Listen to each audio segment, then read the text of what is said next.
Comment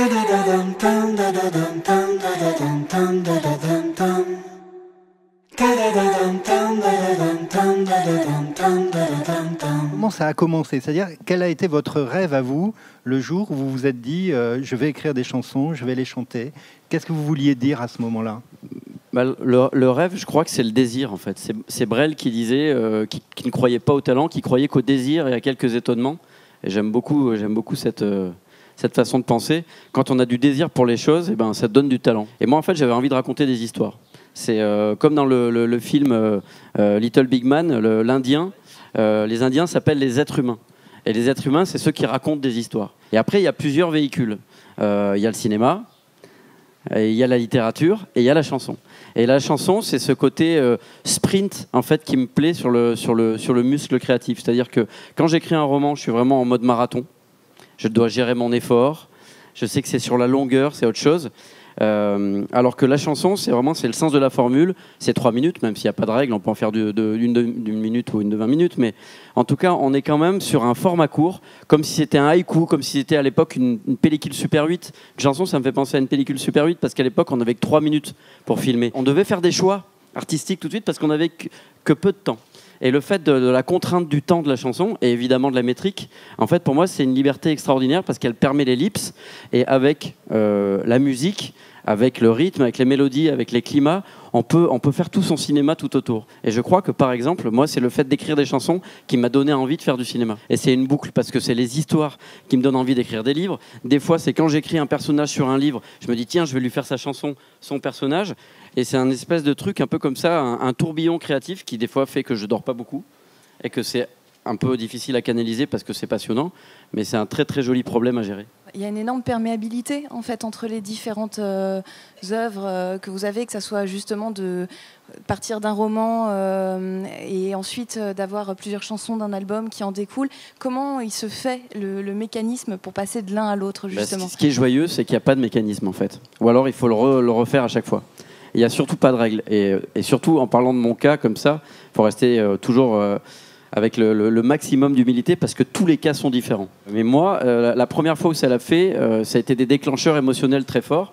En fait, quand j'ai perdu ma mère il y a maintenant 13 ans, j'arrivais plus à écrire de chansons. Parce que je devais jouer, j'avais été programmé avec Dionysos à la fête de l'UMA. Et je devais jouer le jour où j'ai perdu ma maman. Et donc on a annulé, etc. Et du coup, quand je me suis remis à être créatif, je n'arrivais pas à chanter. J'avais comme si j'avais assimilé l'acte de chanter, de chanson à ce moment-là, et j'étais bloqué, comme on dit, quoi. Et en fait, j'ai commencé à écrire un livre où j'imaginais un personnage imaginaire. J'imaginais un personnage imaginaire, donc je pense qu'on est très cohérents, qui venait m'aider dans cette période de deuil. Et en fait, pour inviter ce personnage, pour faire une espèce de formule magique pour le faire apparaître, j'ai écrit une chanson. Et c'est en fait en écrivant la chanson de ce personnage que je me suis décoincé. C'est-à-dire que le fait de défocaliser sur « oulala, je vais faire un nouvel album, je vais faire une nouvelle chanson », j'ai envie de parler de ce qui m'arrive, en même temps, je sais pas, la pudeur, tout ça. Tous ces trucs où on devient un intellectuel et du coup on devient ennuyeux même pour soi-même, parce qu'on perd de l'instinct, a disparu, a été chassé par cette dimension ludique, même si c'était sur un sujet grave. Souris parce que c'est grave.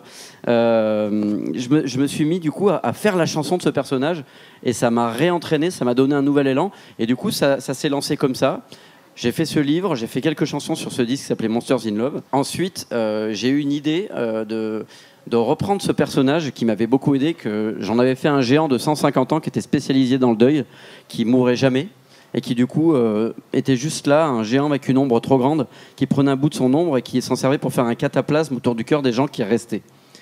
Et ce personnage, en fait, c'était une espèce de Madeleine de Proust que je m'étais refabriqué parce que c'était pas un truc d'enfance, c'était un truc de deuxième enfance parce que moi en tout cas je l'ai vécu comme ça, quand on perd un proche, en l'occurrence la maman, à la fois on devient très très adulte et en même temps on redevient très très enfant. Tout d'un coup il y a un truc qui s'écartèle complètement.